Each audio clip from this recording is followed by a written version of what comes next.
begins in 3, 2, 1.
전국의 시청자 여러분, 그리고 해외 동포 여러분, 안녕하셨습니까?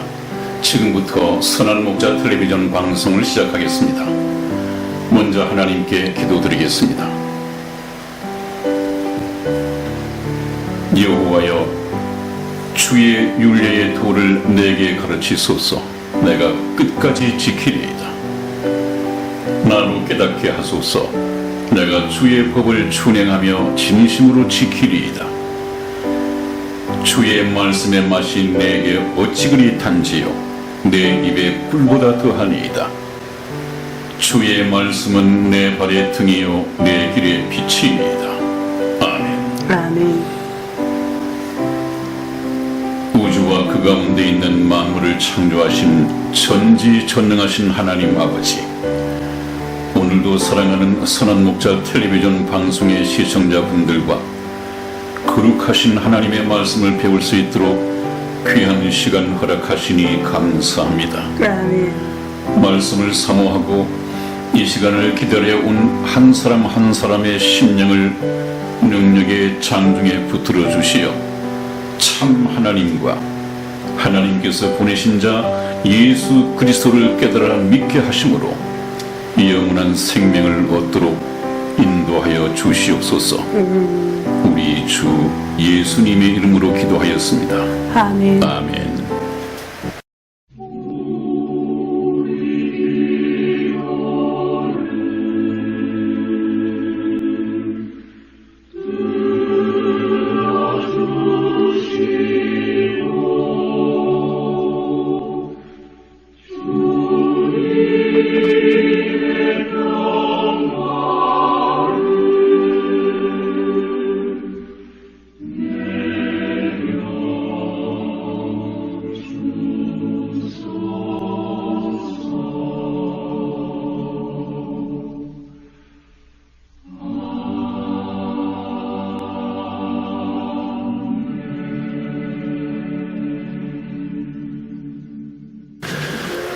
여러분, 오늘 저와 여러분들이 만나 배워야 할 것은 우리가 이 성경 말씀을 통해서 참 우리 자신들을 알아야 합니다.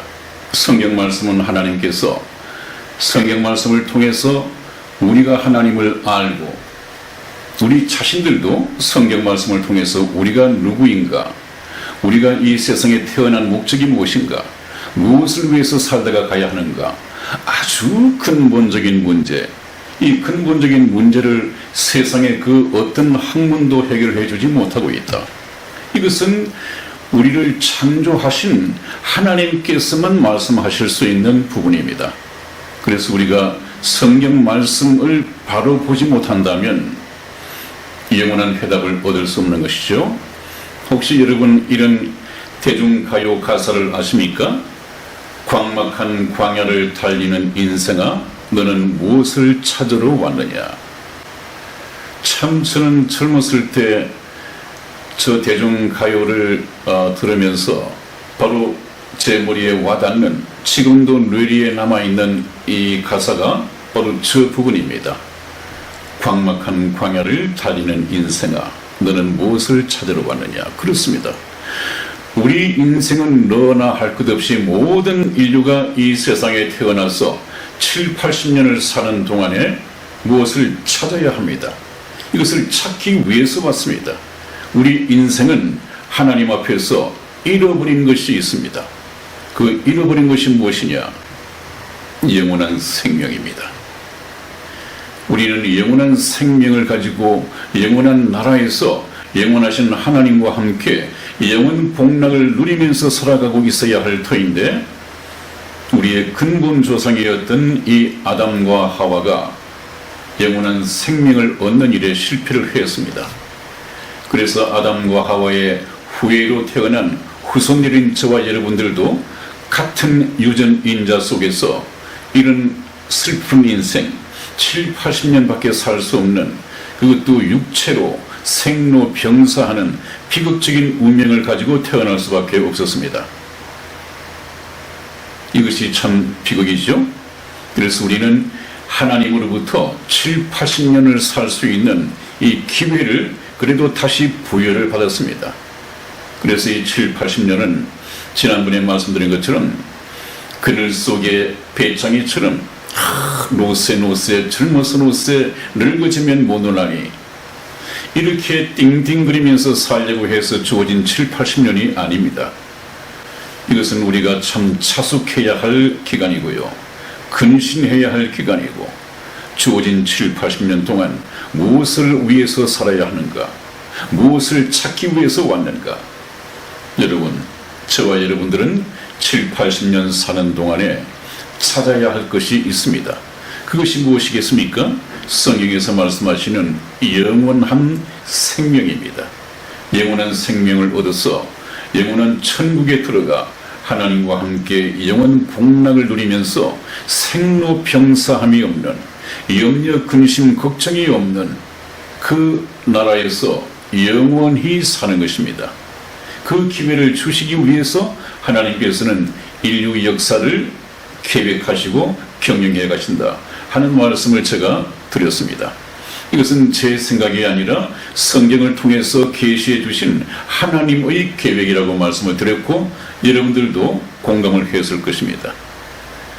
그래서 어떤 분들은 상당히 찬사를 보내는 댓글을 다셨는데요, 이 혼란스러운 세상 속에서 선한 목자 텔레비전 방송에 이 성경에 충실한 말씀을 듣다 보니까 정말 깨닫는 것이 많고 계속해서 실증을 하고 있고 앞으로도 실증을 할 것입니다. 이런 댓글을 보내주셨는데, 이런 말씀 한마디가 얼마나 큰 용기를 주는지 모릅니다. 여러분, 저와 여러분들은 하나님을 통해서 배워야 되고, 하나님을 통해서 배운다고 하는 것은 어떤 목사나 어떤 신학생이나 전도사나 어떤 사람의 개인적인 주관적인 체험에 의해서 되어지는 것이 아니라고 몇 번 말씀을 드렸습니다. 내가 기도 중에 하나님을 보았다, 환상 중에 하나님을 보았다, 꿈속에서 하나님을 보았다, 내가 하나님께 이끌려서 천국도 가보고 지옥도 가보고 그래서 다시 돌아왔다, 이런 성경에 기록되어 있지 않은 개인적인 체험, 이거 정말 조심하셔야 합니다. 그렇게 경험되어진 그 모든 것들은 성경과 대조를 해보면 전혀 비성경적입니다. 그렇게 해서 개인적인 체험, 그것을 믿지 마시고요, 변함없는 영원 불변한 기록된 하나님의 말씀을 통해서 우리가 참 하나님을 알아가야 하고, 그분께서 보내신 참된 예수님을 만나야만이 그분께서 영원한 생명을 얻을 수가 있습니다. 우리는 영원한 생명을 얻기 위해서 이 세상에 태어났고, 하늘에 계시던 예수님께서는 영원한 생명을 찾고 있는 저와 여러분들을 만나서 천국행 티켓, 영원한 생명을 주시기 위해서 이 세상에 오셨습니다. 그렇다면 예수님이 이 땅에 오신 목적과 이 세상을 태어난 저와 여러분들의 목적이 일치해야 합니다. 하나님 안에서 일치해야 합니다. 그렇게 해서 우리가 영원한 생명을 얻기만 하면 이 세상에 태어난 목적을 달성한 것입니다. 그래서 옛날 공자가 그런 말씀을 했죠. 조문도 석사카이다. 아침에 길을 가다가 도를 얻으면 저녁에 죽어도 여한이 없다. 그 도, 그것이 무엇입니까? 바로 영원히 사는 길입니다. 영원히 사는 길. 우리 인생은 그러합니다. 그래서 저와 여러분들이 창세기를 공부하면서 앞으로 쭉 계속되어질 성경 말씀을 공부하면서 해결해야 할 것은 이 세상에 태어난 목적을 달성하는 것입니다. 그것이 무엇이라고요? 예수님을 만나서 영원한 생명을 얻는 것입니다. 그래서 예수님께서 그렇게 말씀하셨다고 몇 번 말씀을 드렸죠. 너희가 성경에서 영생을 얻는 줄 생각하고 성경을 상고하거니와 이 성경이 곧 내게 대하여 증거하는 것이로다. 바로 우리가 예수님을 믿는 목적은 영원한 생명을 얻는 것이고, 영원한 생명을 얻기 위해서 이 세상에 태어났다면 그분 예수님을 반드시 개인적으로 만나야 합니다. 그래서 성경 말씀, 저와 여러분들은 거기에 초점을 맞추고 철저하게 하나님의 말씀, 성경 위주로 공부를 해 나가야 합니다. 그래서 예수님께서 말씀하셨죠. 구하라. 그러면 얻을 것이요. 찾아라. 그러면 찾을 것이요. 문을 두드리라. 그러면 열릴 것이니라. 구하는 이에게, 찾는 이에게, 문을 두드리는 이에게 열릴 것이다. 무엇이 그렇습니까? 천국이 말입니다. 저와 여러분들은 그래서 한 사람의 구도자가 되어야 합니다. 참 길을 찾아 나선 구도자의 삶을 시작해야 됩니다. 그래서 오늘 제목이 한 가지 질문이 영원한 운명을 바꾼다. 우리는 정말 인생에 관한 근본적인 질문을 던져야 합니다. 인생은 어디서 오며 어디로 가는가? 제가 지난번 시간에 여러분에게 말씀을 드렸을 것입니다. 우리가 창세기를 공부해야 하는 것은 바로 창세기는 존재하는 것들이 언제부터 어떤 목적으로 존재하게 되었는가 하는 것을 말씀을 드렸는데, 그것을 규명하기 위해서 시작을, 기원을 알아야 된다고 했습니다. 그런데 마침 창조하신 하나님께서는 모든 것의 시작, 이 기원에 관한 모든 기록을 창세기에 남겨놓으셨습니다. 그래서 우리는 이 창세기를 공부해 가면서 너무 신학적으로는 빠지지 않을 것입니다. 저는 별로 신학을 좋아하지 않습니다. 신학은 그냥 학문을 위해서 만들어진 것이고, 저는 목사이고 양떼를 돌봐야 하는 그런 목자이기 때문에 신학을 공부해서 여러분에게 좀 필터링을 할 것입니다. 그래서 신학을 그대로 전하는 것이 아니라 좀 신학을 신앙으로 바꾸어서 말씀을 드릴 것입니다. 그것이 유익한 것입니다. 반드시 양떼들을 돌보고 양떼들에게 먹이를 주고 양의 생명을 돌보는 목자는 그러해야 됩니다. 학문을 위한 학문, 신학. 예를 든다면 아담의 배꼽이 있느냐 없느냐. 아담은 태중의 생활을 하지 않았기 때문에 배꼽이 없을 것이다. 정말 이것이 맞느냐 안 맞느냐 신학적인 다툼입니다. 또 선악과를 먹지 말라고 했는데 그 선악과는 어떤 과일이냐, 이것이 사과냐 또 다른 것이냐, 이런 것에 시간을 보내고 있습니다. 그 뱀은 오늘날 어떤 뱀의 종류냐, 또 뱀이 어떻게 말을 하느냐. 하나님께서 바다에 큰 물고기를 만드셨다고 했는데 그 큰 물고기는 뭐냐. 이런 아주 쓸데없는 얘기, 이 말씀, 하나님께서 가르치고자 하는 이 영적인 진리의 영적인 의미에서 빗나간 그런 말씀들을 하고 있습니다. 이것은 쓸데없는 얘기죠. 하나님께서는 뱀을 통해서 말을 할 수 있게 만드시고 말고요, 짐승에게도 말씀을 하게 하시고 앵무새에게도 말을 따라 하게 하고 하나님의 능력은 무궁무진하다고 하지 않았습니까? 전능하신 분입니다. 능치 못한 일이 없습니다.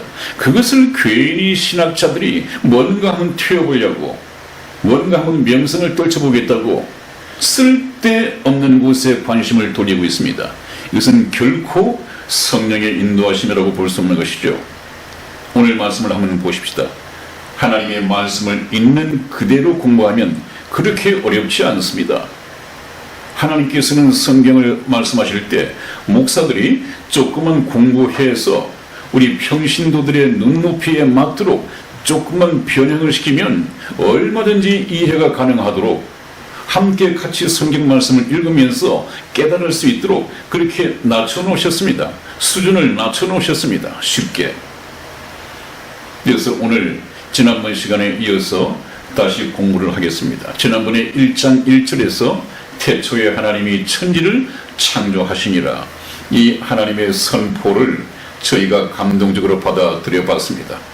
그래서 우주와 그 가운데 있는 만물은 빅뱅, 우주의 대폭발에 의해서 우연히 저절로 만들어진 것이 아니라 전지하신 하나님의 지적인 설계와 전능하신 하나님의 능력에 따라서 그 설계 도면대로 우주와 그 가운데 있는 것들이 질서정연하게 거리를 재고 또 무게를 재고 크기와 부피를 재고 만들고 하시면서 만들어 놓은 것이 바로 오늘날 우주와 그 가운데 있는 만물이라고 말씀을 드렸습니다. 참 신비한 우주의 세계죠. 오늘은 2절부터 제가 쭉 한번 읽어가면서 보충 설명을 드리겠습니다. 편안하게 한번 들어보십시오.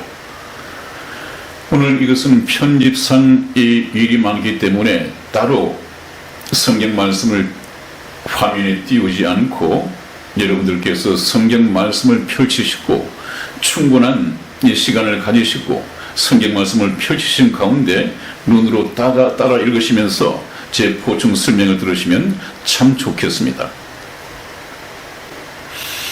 하나님께서는 이 우주 만물을 6일간에 창조하셨습니다. 이것을 믿지 못하시는 분들이 참 많죠. 왜냐하면 전능하신 하나님의 능력을 제한하려고 들리기 때문입니다. 하나님은 제가 저번에도 말씀을 드린 기억이 있습니다만은 이 모든 창조 하루 만에도 가능하십니다. 1시간에도 가능하십니다. 그러나 이 일들을 6일간에 걸쳐서 구분하여 지으신 영적인 의미가 있다고 그랬죠. 네, 하나님께서는 시간관념이 우리와 다르기 때문에 하나님께서는 1년을 하루로 보실 수도 있고 또 하루를 1년으로 보실 수도 있습니다. 그렇기 때문에 시간을 초월해 계신 이 하나님께서 6일 동안에 천지를 창조하셨다고 하는 것은 앞으로 아담의 죄 때문에 에덴 동산에서 추방당하고 죄인으로 살아야 하는 아담의 후예들을 하나님의 백성으로 다시 구원하는, 그래서 재창조하는 이 일을 인류 역사 6,000년 동안에 완성할 것이다. 이것을 말씀하셨습니다. 그것은 나중에 다시 말씀을 드리죠. 2절 말씀을 한번 보겠습니다. 땅이 혼돈하고 공허하며 흑암이 깊음 위에 있고 하나님의 신은 수면에 운행하시니라, 이렇게 나와 있습니다. 그 말씀에서 땅이 혼돈하고 있다고 하는 얘기는 하나님께서 이 지구를 만드시는데, 지금 하나님의 관심은 지구에 와 있죠. 이 땅이라고 하는 것은 지구를 말하는 것입니다. 이 지구의 땅이 혼돈하고 하는 것은 아직까지 어떤 형체도 갖추지 못하고 어떤 형체가 아직 없었단 말이죠. 그 다음에 공허하며 뭔가 있어야 할 것이 갖추어지지 못한 상태에서 텅 빈 상태였다. 예를 들면 요즘은 그 맨션 아파트들이 만들어지고 있기 때문에 좀 실감이 나지 않을 것입니다만은 저희가 젊었을 때 아파트를 분양을 받으면 그 아파트는 그냥 텅 비어 있었습니다. 뼈대만 써 있고 방 거실은 있지만 텅 비어 있었습니다. 바로 지금 만들어진 지구가 그러했습니다.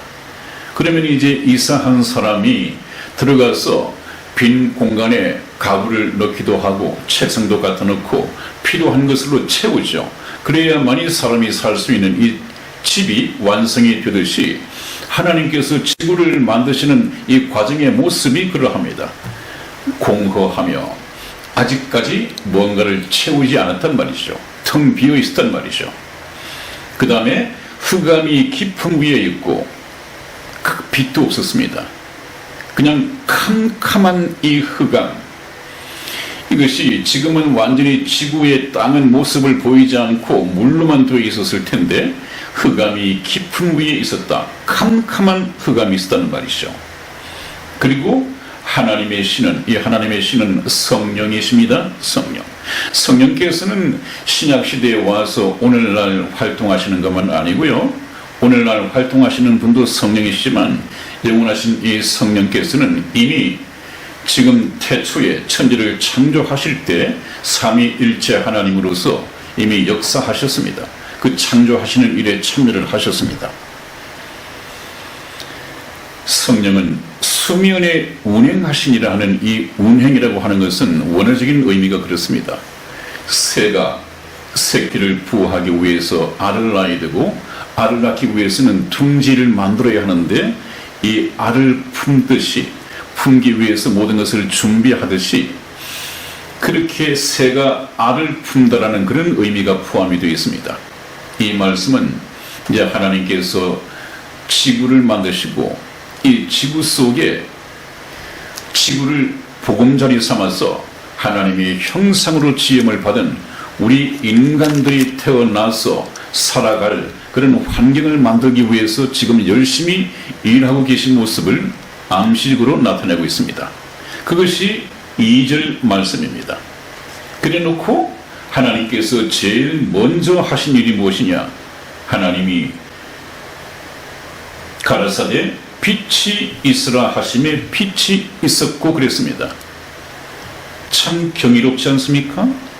하나님이 빛을 만드시는데 그냥 말씀으로 명령하셨습니다.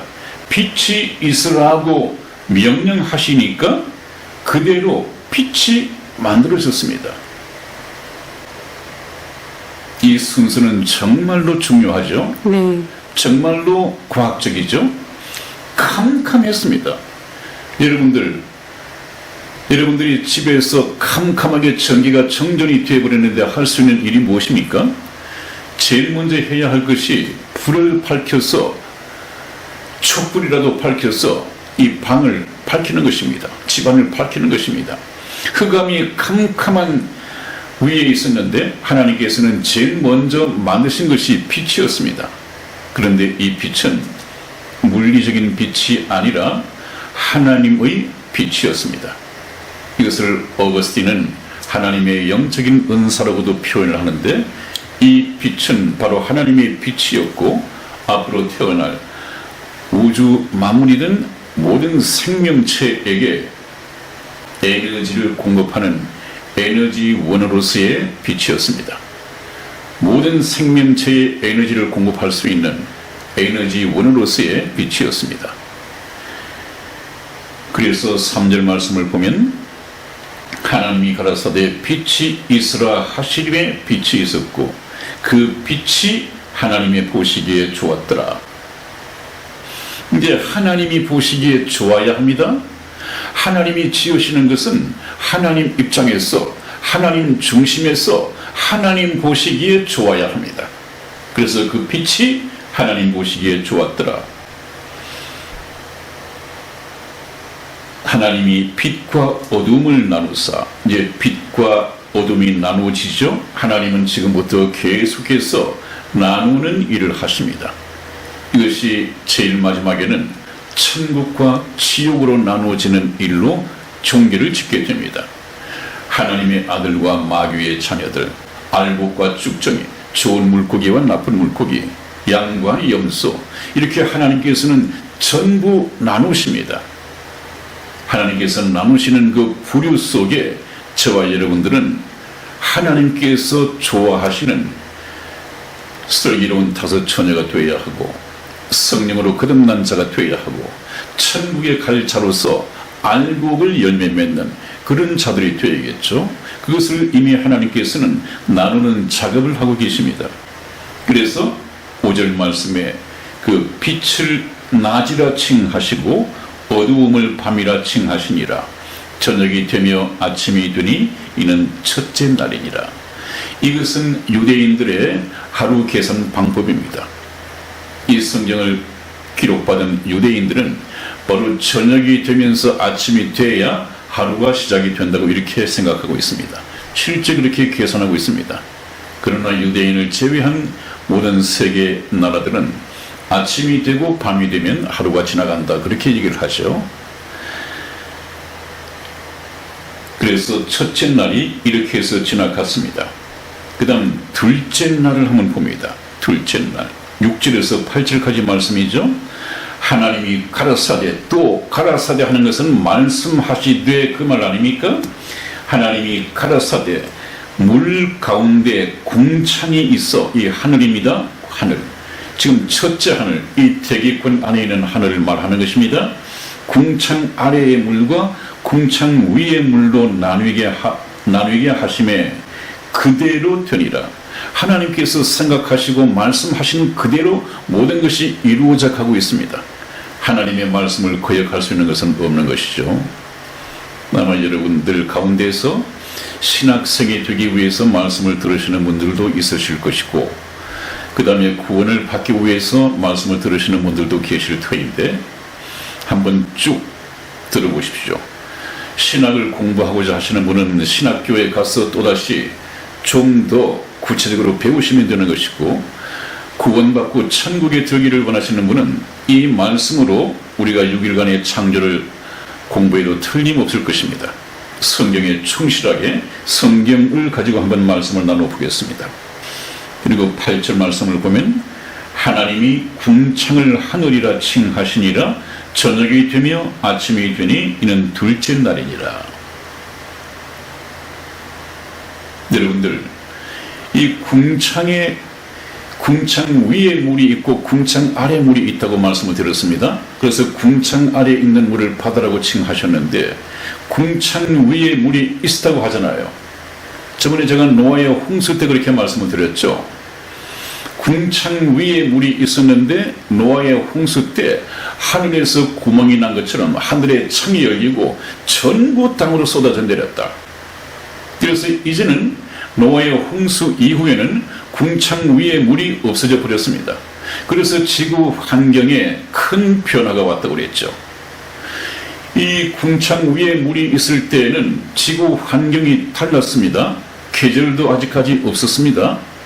또 태양으로부터의 유해 광선이 지구로 침투할 수가 없었기 때문에 사람들은 그 지구 환경 속에서 거의 900세를 살았다고 했습니다. 평균 나이가 900살이었습니다.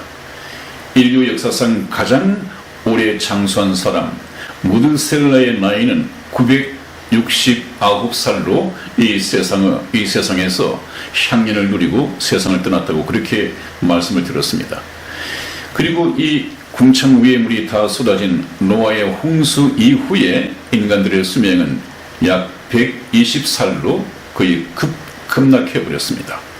이런 것을 성경 말씀을 통해서 쭉 배워야 합니다. 역사의 변천 과정, 또 하나님께서 창조하신 것의 이 변천 과정 배워야 합니다, 여러분. 이런 것이 성경 예수 믿는 것하고 무슨 상관이 있느냐, 그렇게 아시는 기독교인들이 참 많을 텐데요. 알아야 됩니다. 영생은 참 하나님과 그의 보내신 자 예수 그리스도를 아는 것이니이다. 그렇게 성경에서 말씀하지 않았습니까? 그런데 거짓 하나님이 있고 다른 예수가 있고 그렇게 말씀을 했습니다. 그런 거짓 하나님과 다른 예수는 어디에서 나오느냐? 거의 이단에서 나오는 것이죠. 또 아까 말씀드린 것처럼 내가 개인적으로 환상을 통해서 하나님을 봤다, 예수님을 봤다, 천국에 이끌려 올라가서 지옥도 보여주셨다, 그리고 네가 본 것을 다시 세상에 가서 그대로 전파하라.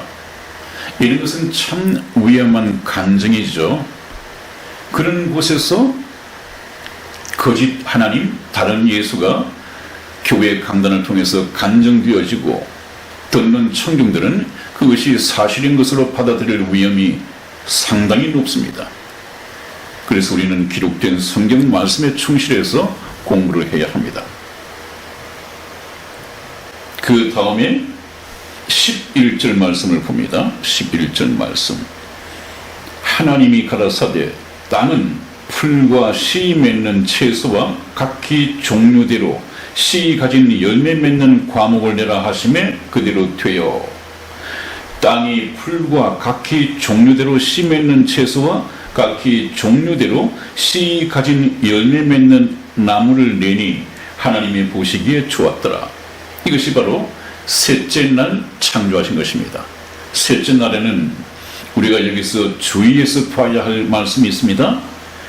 11절 말씀에 땅은, 이 육지는 풀과, 이 풀이라고 하는 것은 꽃을 피우지 않는 그냥 뭐 이끼 같은 식물이라든지 아무튼 꽃이 없는 그런 풀을 가리키는 것입니다. 그 다음에 씨 맺는 채소란 말이 나옵니다. 이 채소는 이제 종자, 종족 번식을 위하여 반드시 씨를 가져야 한단 말이죠. 채소마다 다 씨를 가져야 한다는 것입니다. 종족 번식을 위해서 하나님이 그렇게 말씀하셨습니다. 그리고 각기 종류대로 씨 가진 열매 맺는 과목을 내라 하심에 각기 종류대라고 하는 말씀을 우리가 귀담아 들어야 합니다. 각기 종류대로. 오늘 이 창조 과정에서 하나님께서는 굉장히 강조하신 말씀이 각기 종류대로입니다. 각기 종류대로. 기억해 놓으십시오. 그 다음에 씨 가진 열매 맺는 과목을 내라 하심에 그대로 되어. 그대로 되어. 그러면 여러분들 여기서 하나 좀 여쭤보고 질문해 볼 것이 있습니다. 무슨 질문을 드리고 싶으냐 하면 닭이 먼저냐 달걀이 먼저냐. 우리가 말의 앞뒤, 사건의 앞뒤를 모를 때 그건 뭐 닭이 먼저냐 달걀이 먼저냐 하는 질문과 같은 것이다. 이렇게 해서 앞뒤 순서를 알 수 없을 때 흔히 저런 말을 갖다가 씁니다.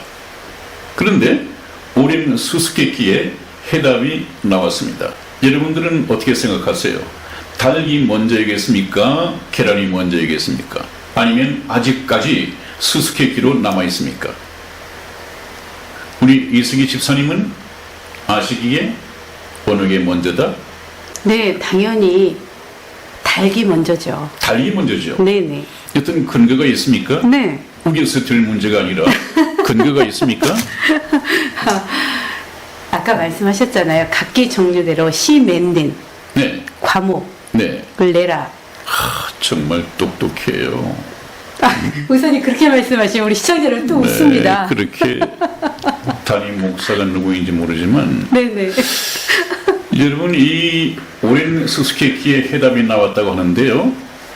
그런데 여러분 2010년 8월 16일 지금부터 거의 8년 전 얘기입니다. 네. 그때 이제 신문을 통해서 이 답이 나왔습니다. 네. 과학적인 답이 나왔습니다. 네. 닭이 먼저다. 아마 저는 이 목회를 시작하면서 이미 닭이 먼저다. 성경 공부를 시킬 때마다 닭이 먼저다. 성경에 그 근거가 있다. 하나님께서 창조하신 이 창조주 하나님께서 그렇게 기록해 놓으셨기 때문에 틀림없는 사실이다. 이렇게 말씀을 드렸습니다. 네. 그 근거가 무엇이냐 하면 금방 우리가 읽은 것처럼 하나님께서는 씨 맺는 채소와 각기 종류대로 씨 가진 열매 맺는 과목을 내라 하셨습니다. 그죠? 네. 과목을. 그러니까 나무가 먼저 나왔다는 얘기예요. 네. 밤나무가 먼저 나오고 감나무가 먼저 나오고 그 나무가 먼저 나왔다는 것입니다. 그 나무는 열매를 가져야 되고 그 열매는 씨를 가져야 한다. 그러므로 씨 가진 열매 맺는 과목을 내라 말씀을 하셨기 때문에 나무가 먼저입니다. 그러면 저 닭은 달걀을 가지는 닭을 내셨다. 이렇게 우리가 얘기할 수 있는 거 아니겠습니까? 아마 저 달걀이 어느 날 이 태양 아래에 그냥 던져져 있었다. 그래서 진화론에서 얘기하는 것처럼 오랜 시일을 두고 저것이 부화해서 달이 되었을 것이다. 그 달걀을 햇빛 아래 두면 썩어버릴까요? 부화를 할까요? 썩죠. 아마 썩을 수밖에 없습니다. 네네, 온도가 그건 맞죠. 우리가 조금만 생각해 봐도 압니다.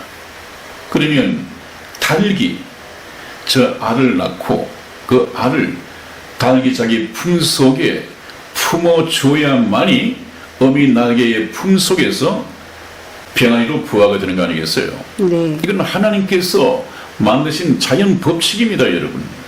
근데 오늘날은 인간들이 뭘 연구했는지 반드시 어미 닭의 품속을 빌리지 않더라도 인공 부화장에서 저 달걀이 얼마든지 병아리로 부화가 되어서 나옵니다.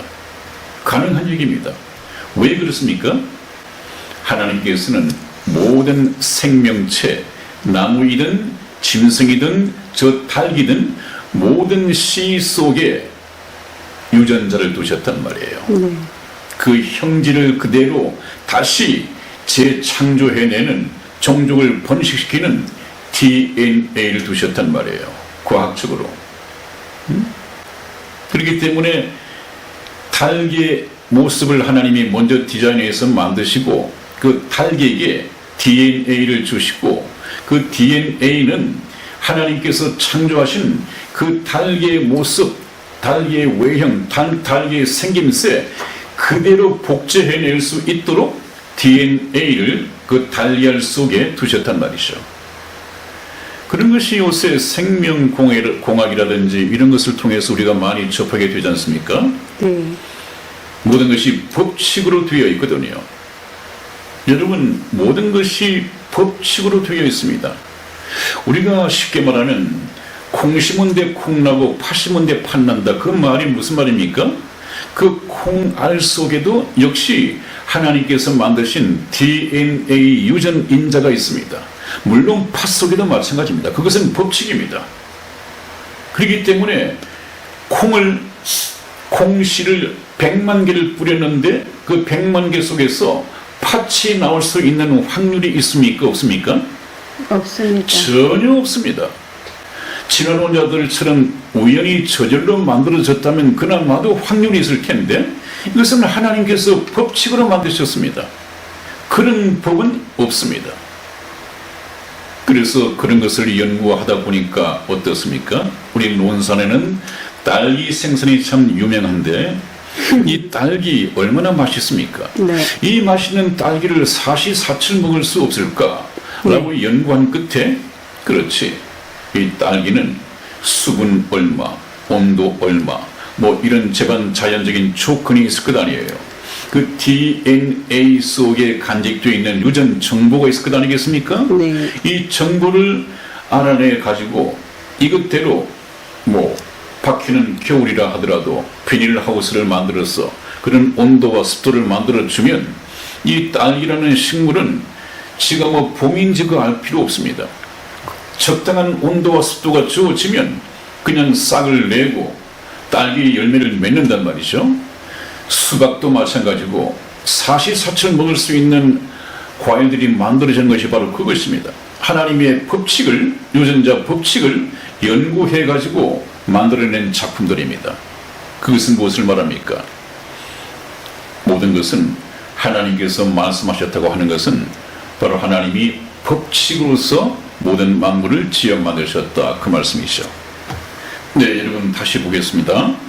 14절 말씀 보시겠습니다. 하나님이 가라사대 하늘의 궁창에 광명이 있어 주야를 나누게 하라. 또 그 광명으로 하여 징조와 사시와 일자와 연한이 이루라 그랬습니다. 이 하늘을 만드신 것, 하늘에 빛이 있었습니다. 빛. 이 빛 대신에 하나님께서는 이제 해와 달과 별을 만드셨습니다. 그래서 이제는 그 빛이 아니라 첫 번째 날에 만들었던 빛이 아니라 그 대신 낮을 주관하는, 낮을 밝히는 해를 만들어 두시고 밤이 되면 또 어두워지니까 밤을 밝힐 수 있는 달을 만드시고, 하나님께서는 하늘에 수많은 별을 만드셨습니다. 수많은 별을 만드셨습니다. 그래서 참 별을 보면 시가 나오고 그렇지 않습니까? 아름다운 별들. 우리 이승희 집사도 밤이 되면 저 별들을 참 찬양하고 노래를 하죠. 시를 읽기도 하고 말이죠. 상당히 정서적입니다. 목사님. 별은 그런 것입니다. 참 아름다워요. 그래서 하나님께서는 참 아름답게 창조를 하셨습니다. 네네. 그래서 15절 말씀을 보면 또 그 광명이 하늘의 궁창에 있어 땅에 비치라 하시고 그대로 되니라, 그렇게 되어 있습니다. 한번 보십시오. 하나님의 창조의 궁극적인 목적은 하나님의 형상으로 지음을 받은 인간들, 저와 여러분들이 살아가는 이 지구에 초점을 맞추고 있습니다. 그 먼 거리에 1억 5천만 킬로미터입니까? 그 먼 거리에 태양을 만들어 두시고 그 태양이 다름 아닌 우리가 살아가는 이 지구를 비추도록 초점을 맞춰 두셨단 말이죠. 그 별로 성경 말씀 해석이 어렵지 않지 않습니까? 그리고 16절 말씀을 보면 하나님이 두 큰 광명을 만드사 큰 광명으로 낮을 주관하게 하시고 작은 광명으로 밤을 주관하게 하시며 또 별들을 만드시고 지구의 나이가 한 6,000년 밖에 되지 않았다, 이렇게 창조론에서 말을 하면 진화론자들은 그런 이의를 제기합니다. 그 별이 몇억 광년, 몇 십억 광년, 몇 백 광년, 몇 백억 광년, 이렇게 먼 거리에 있는데 어떻게 6,000년이라고 할 수 있느냐? 그 먼 거리에 있는 별빛이 우리의 지구에 닿기 위해서는 적어도 100억 광년 같으면 100억 년이 지나야지 않겠는가? 그러면 지구 나이는 6,000년, 그것이 말이 되느냐? 이렇게 이의를 제기하는데 그건 하나님을 몰라서는 말이죠. 하나님께서는 이미 거리상으로 100억 년이 됐건 100억 광년이 됐건 하나님께서는 지구에 도착해 있는 빛까지를 창조하시는 분입니다. 이미 지구에 도달해 있는 그 빛을 창조하시는 분입니다. 성경에 그렇게 기록이 되어 있습니다. 그렇기 때문에 우리가 하나님의 말씀을 듣고 믿는 일에 있어서 하나님의 능력을 제한해버리는, 낮추는 이런 우를 보면서는 안 되겠습니다. 하나님께서는 전능하신 분입니다. 그 다음에 저녁이 되며 아침이 되니 이는 넷째 날이니라, 그렇게 말씀을 하셨고요. 20절 말씀에서는 이제 하나님이 가라사대 물들은 생물로 번성케 하라, 땅 위 하늘의 궁창에는 새가 나르라 하시고, 하나님이 큰 물고기와 물에서 번성하여 움직이는 모든 생물을 그 종류대로, 이것도 종류대로입니다. 날개에 있는 모든 새를 그 종류대로 창조하시니 하나님이 보시기에 좋았더라. 역시 각기 종류대로입니다. 각기 종류대로. 한번 보십시오. 여러분, 제2일째 하늘과 바다를 만드셨지만은 하늘과 바다는 그냥 공간만 있지, 하늘이라는 공간, 바다라는 공간만 있지 그 속은 텅 비어 있었습니다. 아무런 활기 이것이 없었습니다. 그러나 하나님께서는 하늘에 각기 종류대로 새와 나는 모든 것들을 지어 만드시고 생명대로로서, 생물들로서 넘쳐나게 활기 있는 하늘로 만드셨습니다. 또 바다도 텅 비어 있었는데 바다에도 모든 생물과 각기 종류대로 물고기로 그냥 바다를 헤엄치고 놀아다니게끔 생명체로 채우셨습니다. 참 하나님께서 하신 일 같지 않습니까?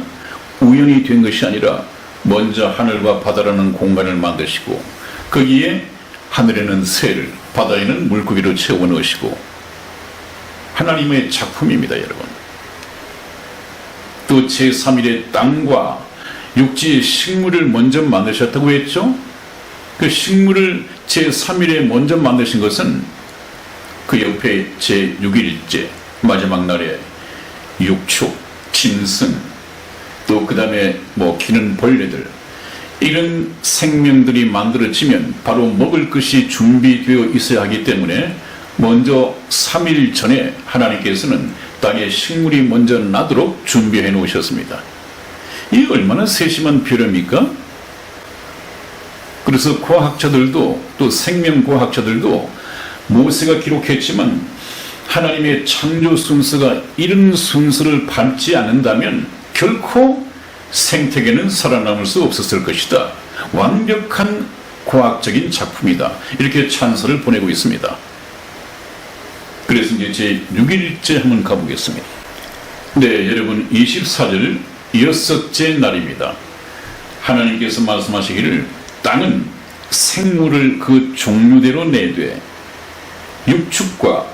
육축은 집에서 기를 수 있는 가축들을 말하는 것이죠. 그 다음에 기는 것과, 이 기는 것은 뭐 벌레나 뱀이나 그 다음에 파충류나 이런 것들이 기는 것에 해당이 되고요. 그 다음에 땅의 짐승을, 이런 들짐승이죠. 땅의 짐승을 종류대로 내라 하시고 그대로 되니라. 하나님의 말씀 그대로 이루어졌다는 말입니다.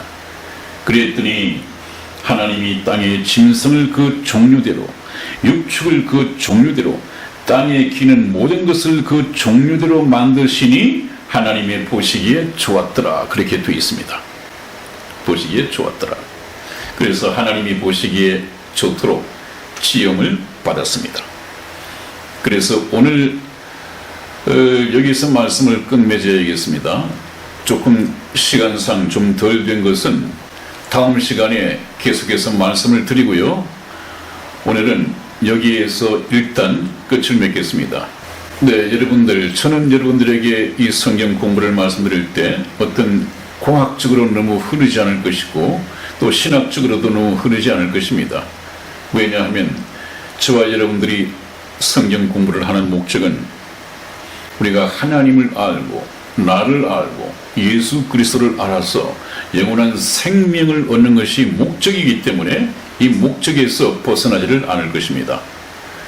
그래서 성경 말씀을 우리가 듣고 지금 해결해야 할 문제는 여러분들 사도신경, 소위 말하면 사도들의 고백에 제일 먼저 전능하사 천지를 만드신 하나님 아버지를 내가 믿사오며, 그런 말씀이 있습니다. 이것은 저와 여러분들도 성경 말씀을 공부하고 난 이후에 고백할 수 있어야 됩니다. 그 고백은 머리로 아는 것을 입으로 고백하는 것이 아니라 마음에 이미 깨달아지고 믿어지는 것을 입으로 시인하고 고백할 때 그것이 신앙 고백이 되는 것입니다. 그렇기 때문에 정말 하나님이 천지를 창조하시는가, 이 성경 말씀을 통해서 우선 믿는 믿음이 생겨야만이 신앙 고백을 할 수 있습니다. 그리고 제가 또 뭐라고 했습니까? 우리가 교회에서 예배를 드릴 때 찬송가 한 곡을 하나님께 드리더라도 내 마음속에 이루어진 이 가사를 가지고 하나님께 음정 박자에 맞추어서 찬양을 드려야 하나님께서 받으시는 찬양이 된다. 그렇게 말씀을 드렸습니다. 아무리 고운 목소리, 음정 박자를 잘 맞춰서 하나님께 찬양을 드린다 하더라도 그 드리는 자의 마음속에 그 가사의 내용이 신앙으로 이루어져 있지 않는다면, 믿음으로 이루어져 있지 않는다면 그 가사의 찬송을 하나님께서는 받으실 수가 없는 것이죠. 그래서 오늘은 여기까지 말씀을 드리고 마치도록 하겠습니다. 오늘 끝까지 시청해 주셔서 대단히 감사합니다. 다음 시간에 뵙겠습니다. 안녕히 계십시오. 안녕히 계세요.